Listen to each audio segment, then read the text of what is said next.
words of my mouth and the meditation of our hearts be always acceptable to you, O Lord, our strength and our Redeemer.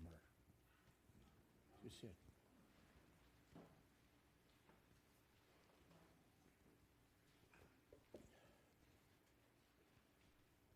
Moses, the lawgiver, the one who brought the commandments down to the people from God, met God on a mountaintop. Elijah, who was the prophet who was to come,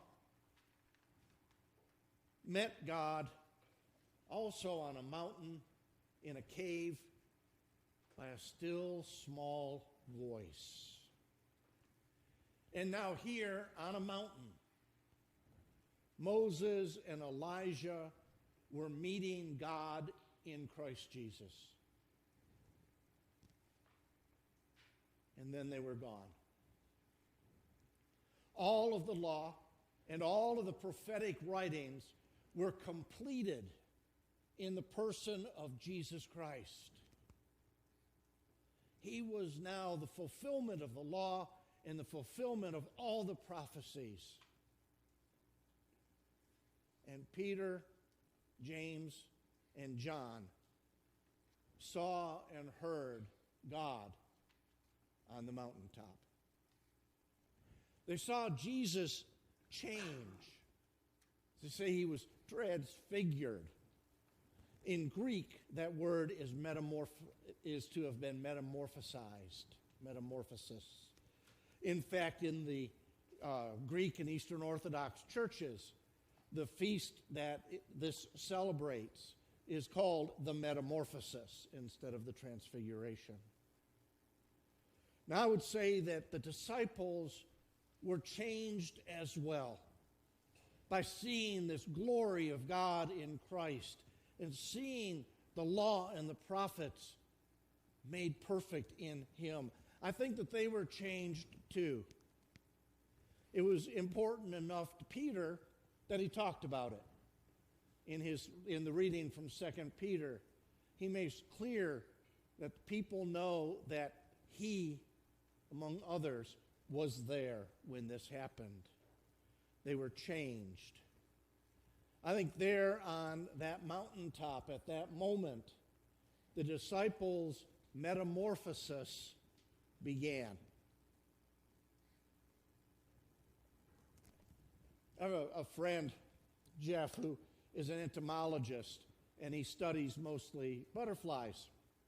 And I read something that he wrote, and he was saying, I'd always thought that a caterpillar went into a cocoon and wings and legs popped out, and then he'd fly out as a beautiful butterfly.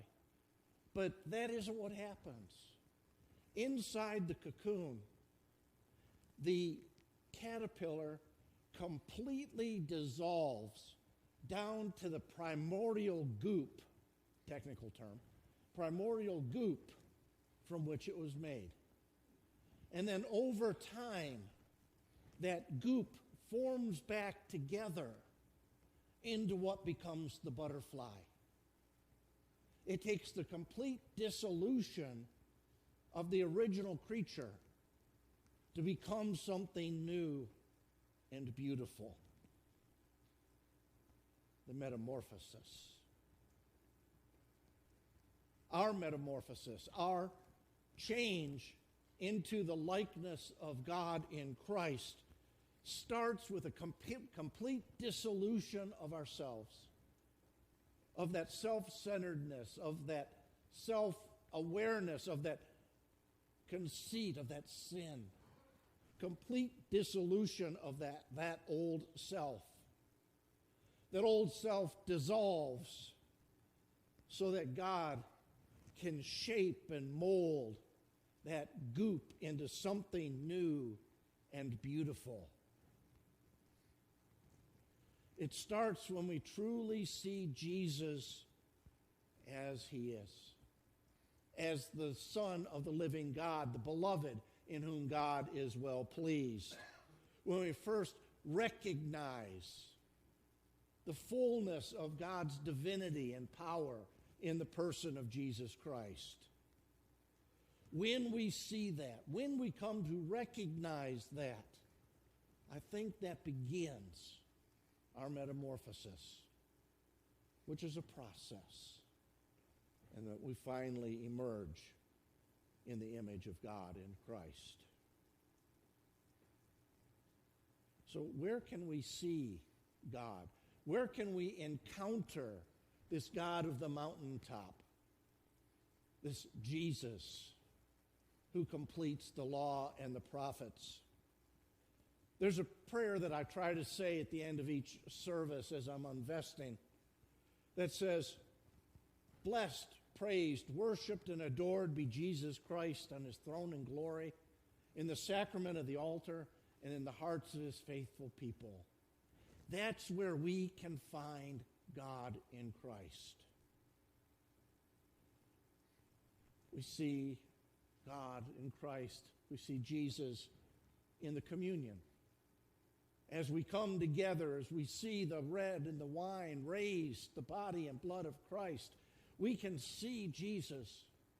And for for me, in my experience, that was the moment that I really believed it was in seeing and experiencing the communion that I really believe I started on my journey. But for others, there are other ways and other places in the hearts of his faithful people. We can see Jesus. We can see Jesus' love. We can see the Spirit of God in those with whom we gather, with those who worship with us, who share time with us. Every year, the clergy of this diocese get together for a conference. The priests get together for a conference. And at that conference, we gather together for a Eucharist, just us. And we renew our ordination vows in front of the bishop who renews his to us. And then he anoints our hands to do the ministry. Whenever I have been at one of these services, the presence of God, the presence of Christ is palpable. Just in the gathering of people that worship together, we can see God in Christ. We see God in Christ in the actions and being of people who exude a spirit of God. Carrie and I had a good friend who died a couple of years ago, way too young, who, if you just looked at Debbie, you saw God. You saw Christ in her holiness and just her whole being. Now, I can't say I met him, but I was in the same room one time as Desmond Tutu. And to look at him was just to look at the Spirit of Christ. It was just visible around this funny little man. You could tell that Christ was there. We can see Christ in loving couples. We can see Christ in the birth of a new baby. We can see Christ in times of trauma. We can see Christ in times of joy, in times of helping other people, in times of being alone in the presence of the holy. It is when we meet Christ in places like that, when Christ's presence becomes so real to us, that we start our metamorphosis into the image of God in Christ.